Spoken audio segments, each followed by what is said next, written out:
stupid silence. You've been standing right there all along, even though it's been unspoken so long. I'm only waiting for you, just waiting for you to give it enough. You know I'm begging for you, just waiting for you to show me your love. Cause I wanna be certain we don't have to be lonely, we don't have to be hurting. Cause I'm feeling like you and I are perfect. I don't wanna be sorry, I don't wanna think every night about how we've been so blind. So upset, I'm waiting till it's too late. No rest for lovers who are undetermined. I just wanna be certain, I don't wanna waste all our time wondering if we're right. I've been waiting for a sign, wanna make you part of mine. I've been waiting for a sign, I don't want you going away. I've been waiting for a sign. Friends, यूं तो pant के ऊपर मेरे बहुत सारे video already बना हुआ है, फिर भी मैंने ये वीडियो इसलिए बना रही हूँ ताकि मैं सिलाई सीखते टाइम जो भी एक्सपीरियंस मैंने गैदर की है वो आपके साथ शेयर कर पाऊँ। क्योंकि मैंने कोई प्रोफेशनल ट्रेनिंग नहीं ली, तो अपने आप सीखने के लिए मुझे क्या क्या करना पड़ा था, जिसकी वजह से मैंने आज सब कुछ मेरे खुद की ड्रेस कम से कम बना सकती हूँ। वो सारे एक्सपीरियंसेस आपके साथ शेयर करूँगी। अगर ये वीडियो आप देख लेंगे तो आप कभी भी आपको भी ट्रेनिंग की ज़रूरत नहीं पड़ेगी, इसलिए वीडियो को स्किप ना करके एंड तक देखते रहिए। मगर फ्रेंड, बताना तो चाहती हूँ मगर टाइमिंग जो है वीडियो की इतना काफ़ी नहीं है, क्योंकि इतना सालों के जो एक्सपीरियंसेस है ये 20 मिनट्स में मैं कवर नहीं कर सकती, इसलिए आगे हर वीडियो में मैं थोड़ी थोड़ी बताते जाऊँगी। इसलिए आप सब्सक्राइब के जो बटन है और बेल आइकन दोनों को प्रेस करके रखिए ताकि कभी भी मेरे वीडियो आए आपके पास नोटिफिकेशन ज़रूर जाए। देखिए फ्रेंड्स, मैंने कुछ पेपर लिए हैं और एक के साथ एक ज्वाइन करके मैंने एक पैंट की पैटर्न्स को ड्राइंग किया। पहले से मेरे पास एक बना हुआ था, मगर फिर से मैं इसलिए दिखा रही हूँ ताकि आपको भी थोड़ी बहुत आइडिया आ जाए। ये वेस्टेज जेरोक्स पेपर है जिसको मैंने यहाँ पे यूज़ किया है। आपके पास कोई भी पेपर हो आप यूज़ कर सकते हैं। आप शायद सोच रहे होंगे इसमें क्या बड़ी बात है, ये तो सभी करते हैं, पैटर्न ड्राइंग कर लेते हैं। मगर फ्रेंड, इसमें कई तरह की फ़ायदे हैं जो मैं आगे जाकर एक के बाद एक मैं बताते रहूँगी। और जब आप बिगिनर हो तो ये तो बहुत इम्पोर्टेंट है। देखिए, जब हम स्टिचिंग शुरू करते हैं तब कोई भी कपड़े के ऊपर अगर हम डायरेक्ट कट कर लेते हैं तो क्या होते हैं, पहनने के बाद हम देखते हैं कि कुछ गलतियां हमसे हुई हैं, उसको करेक्शन करने की ज़रूरत पड़ती है, तो हमें उस फैब्रिक को फिर से स्टिचेस को रिमूव करनी पड़ती है, फिर से प्रेस करना पड़ती है, फिर से उसको रिकॉग्नाइज करना पड़ता है कि कहाँ पे हमारे गलती हुई है, जो काफ़ी मुश्किल हो जाते हैं क्योंकि स्टिचिंग के बाद कट करने के बाद उसका जो शेप है वो डिफरेंट हो जाते हैं, चेंजेस हो जाते हैं, तो हमें एग्जैक्टली पता नहीं चलते कि हमें प्रॉब्लम कहाँ हुई है, कहाँ पे हमें करेक्शन करनी है। अगर हम इसमें पेपर में इसको ड्राइंग कर लेंगे तो आपके पास एक एग्जैक्टली कॉपी रहेंगे जिसको आप देख के करेक्शन कर सकते हैं कि आपका हिप में थोड़ा प्रॉब्लम है, आपको वहाँ पे लूज़ हो रहा है कि एक्स्ट्रा फैब्रिक चाहिए कि उसमें आपको कुछ फैब्रिक को आपको माइनस करनी है, तो आप उस डायग्राम को देखकर पेपर की अपने जो पैटर्न ड्राइंग किए हैं उसके देखकर आप उसको करेक्शन कर सकते हैं फ्रेंड्स। मगर मैं यहाँ पे और एक चीज़ आपके साथ शेयर करूँगी। अगर आप बिगिनर हो, सच में दिल से आप कटिंग और स्टिचिंग सीखना चाहते हैं तो थोड़ी सी एफर्ट तो देना पड़ेंगे, राइट। मगर आपको बहुत ज़्यादा भी नहीं करने पड़ेंगे, आप 5-6 बार कर लेंगे तो आपको सारे कुछ आइडियाज़ आ जाएंगे, राइट। जैसे मैंने क्या करती थी, पहले एक पेपर के ऊपर मैंने डायग्राम जो भी बताया हम उसको पैटर्न ड्राइंग कर लेती थी, उसको नंबरिंग करती थी डेट वाइज कि आज सोचिए आज कुछ डेट है, उस डेट में मैंने ये किया और एक कॉपी भी रखती थी और मैंने लिखती थी कि मैंने क्या बनाए और क्या क्या प्रॉब्लम मुझे इस डेट की जो कॉपी है इसमें मुझे क्या क्या दिखाई दी, क्या क्या प्रॉब्लम मुझे फेस करनी पड़ी कि कहाँ पे लूज़ है, कहाँ पे ज़्यादा है, कहाँ पे कम है, किस इसमें मैंने क्या करेक्शन की, सब कुछ लिखा। और नंबर 2 में मैंने फर्स्ट कॉपी में कोई भी करेक्शन नहीं करती थी, मैंने सेकेंड कॉपी में जो करेक्शन ज़रूरत पड़ती थी सेम उसी तरह करती थी और उस करेक्शन को सेकेंड कॉपी में कर लेती थी और फिर से उसी सेकेंड कॉपी को फैब्रिक के ऊपर कट करके फिर से स्टिचिंग कर लेती थी। अब क्या होते थे, फर्स्ट कॉपी में जो मुझे प्रॉब्लम थी सेकेंड कॉपी में उससे थोड़ा सा ज़्यादा और बेहतर नज़र आती थी। अगर सेकेंड कॉपी में भी मुझे फेस करनी पड़ी, कोई इशू है उसको अगर मुझे करेक्शन करने की ज़रूरत पड़ी तो मैंने फिर से उसको थर्ड कॉपी में करेक्शन करती थी। अब बताएंगे क्यों इतने सारे कॉपी करने की ज़रूरत क्यों है क्योंकि आप जब कोई जज करेंगे कुछ दिन बाद, जब आप देखेंगे क्या क्या आपको प्रॉब्लम हुई, क्या क्या आपने करेक्शन की।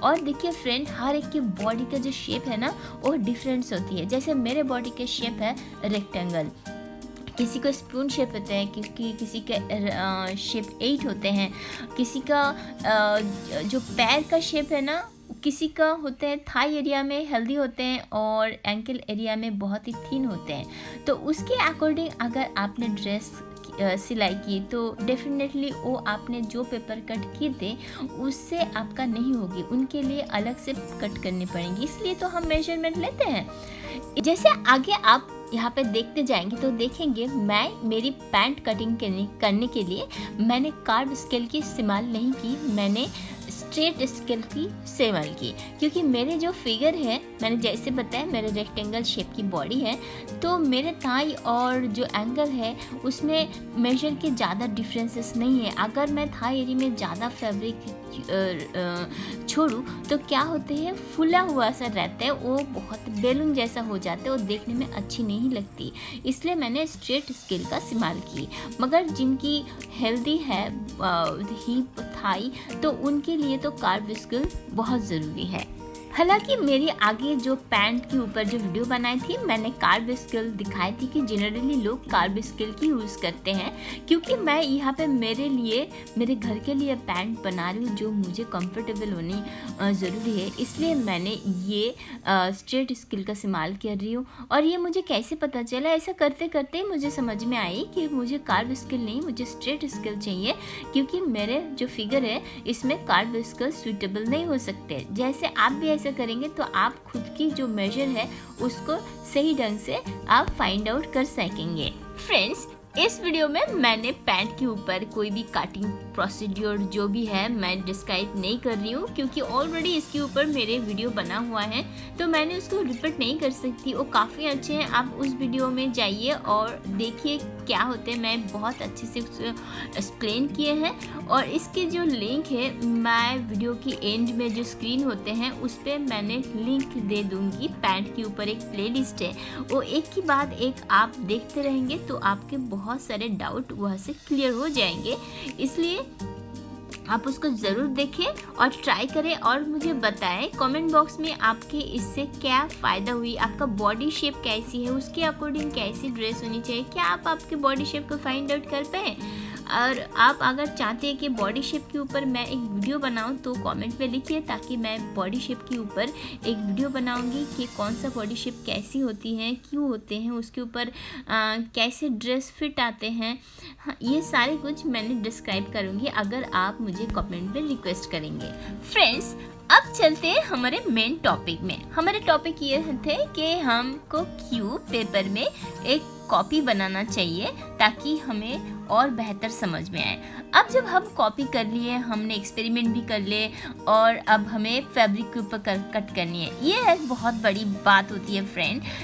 काफ़ी लोग फैब्रिक को कट करने में डरते हैं, ये सोचते काफ़ी है कोई मैं फैब्रिक को वेस्ट ना कर दूँ, ख़राब ना हो जाए, मुझसे नहीं होगा।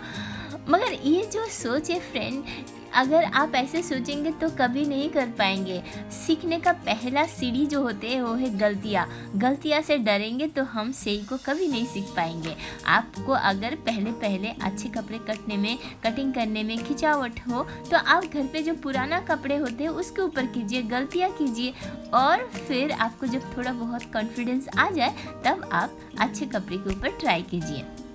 और एक बात फ्रेंड, अगर आपके पास सोइंग मशीन ना हो और हो भी तो पहले आप जब कट कर लिए तो हैंड से स्टिच करने की कोशिश कीजिए, इसलिए ताकि गलतियां तो होगी तो बार फ्रिक्वेंटली जब आपको रीओपन करेंगे, उसको स्टिचेस को रिमूव करेंगे, मशीन स्टिचेस जो है वो टाइम लगते हैं, वक्त लगते हैं उसको खोलने में। अगर आप हाथ से करेंगे एक थोड़ा सा रनिंग सिलाई देकर या कुछ करके तो उसको आप एक बार पुल करेंगे तो अपने आप वो सारे निकल जाएंगे, तो उसमें पेशेंस भी बने रहेंगे। मगर फ्रेंड्स, अगर फिर भी आपकी पेशेंस खो जाए तो वहीं पर आप काम को रोक दीजिए और मत कीजिए। चाहे आप थोड़ी सी घूम के आइए या 2 दिन छोड़ के फिर से कीजिए, उस दिन और मत कीजिए, क्योंकि आपको अगर और उसको करने का मन नहीं है, आप जितने भी करेंगे बार गलतियां होते रहेगी और ठीक से सीख भी नहीं पाएंगे। कोई भी सीखने का जो चीज़ है वो अपने के ऊपर डिपेंड करते हैं कि आपको इसमें कितने इंटरेस्ट है। अगर आपको कोई पसंद की काम हो तो आप बार उसको करेंगे, चाहे कितनी भी गलतियां हों, आप कभी भी पेशेंस नहीं खोएंगे। मगर आप अगर ऐसे ज़बरदस्ती सीखने की कोशिश करें तो आपको थोड़ी गैप देकर करनी है। मगर मैं ये नहीं बता रही हूँ फ्रेंड कि जिसका पेशेंस नहीं है वो मत कीजिए। फर्क सिर्फ इतनी है, जिसकी इतना पसंद नहीं उनकी शायद थोड़ी सी वक्त लग सकती है, और जिनकी पसंद की काम है वो शायद थोड़ी सी फास्ट कर लेंगे, इतना ही फ़र्क है।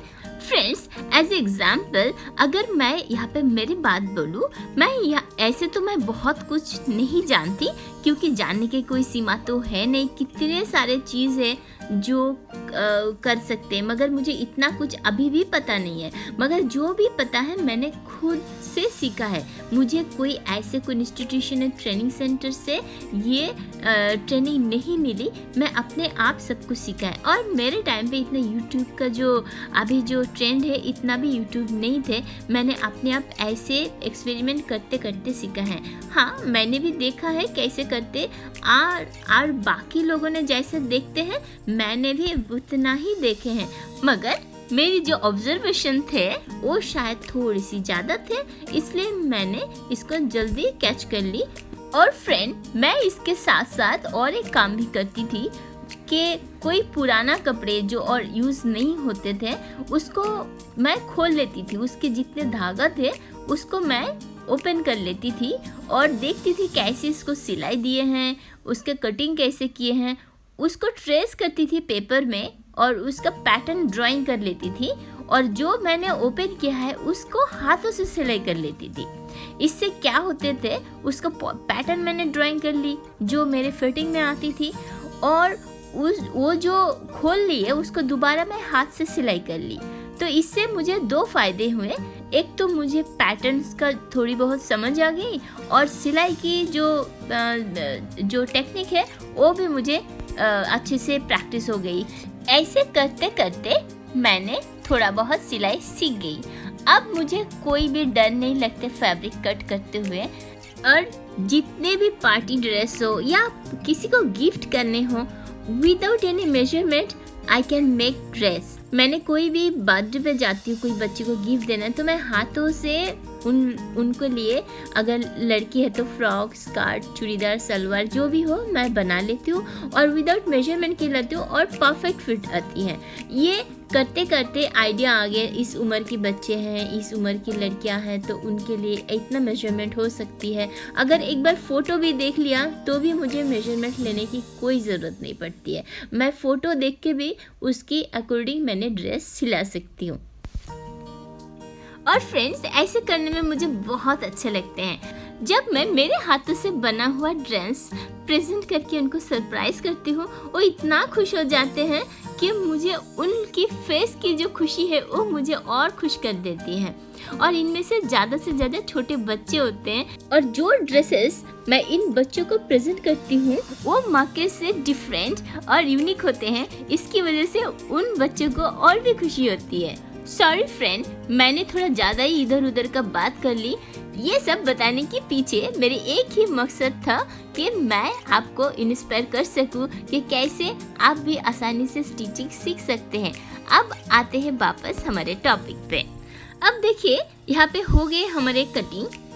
अब हम इसको मेन फैब्रिक के साथ इस लाइनिंग को ज्वाइन करेंगे और बाकी का जो सिलाई के प्रोसीड्यूर है वो भी करेंगे। मैं यहाँ पे इसलिए शेयर नहीं की क्योंकि ऑलरेडी इसके ऊपर सिलाई के ऊपर मेरे वीडियो बना हुआ है, तो उस वीडियो को देखिए और सिलाई कीजिए। और इसके साथ साथ हमें मिल गए एक परफेक्ट पेपर पैटर्न जिसको हमें हमेशा के लिए सेफ रखनी है। हमने यहाँ पे double layer of paper use किए हैं तो ये काफ़ी थिक बन गए, तो इसको सेफ रखने में आसानी होगी। और जब भी हमें ज़रूरत पड़ेगी पैंट कटिंग करने के लिए तभी हम इसको निकालेंगे, कपड़े कट करेंगे, स्टिचिंग करेंगे और ऐसे करने से हमारे काफ़ी सारे वक्त भी बच जाएंगे। और ऐसे करके ही फ्रेंड मैंने आप देख सकते हो कितने सारे पैंट बना ली जो कि मेरे डेली यूज़ के लिए काफ़ी है। फ्रेंड्स, आई होप इस वीडियो से आपको थोड़ी बहुत आइडिया मिल गए होंगे और मैं फिर से आऊँगी ऐसे ही सिलाई के ऊपर और भी यूज़फुल वीडियो लेकर। तब तक के लिए बाय।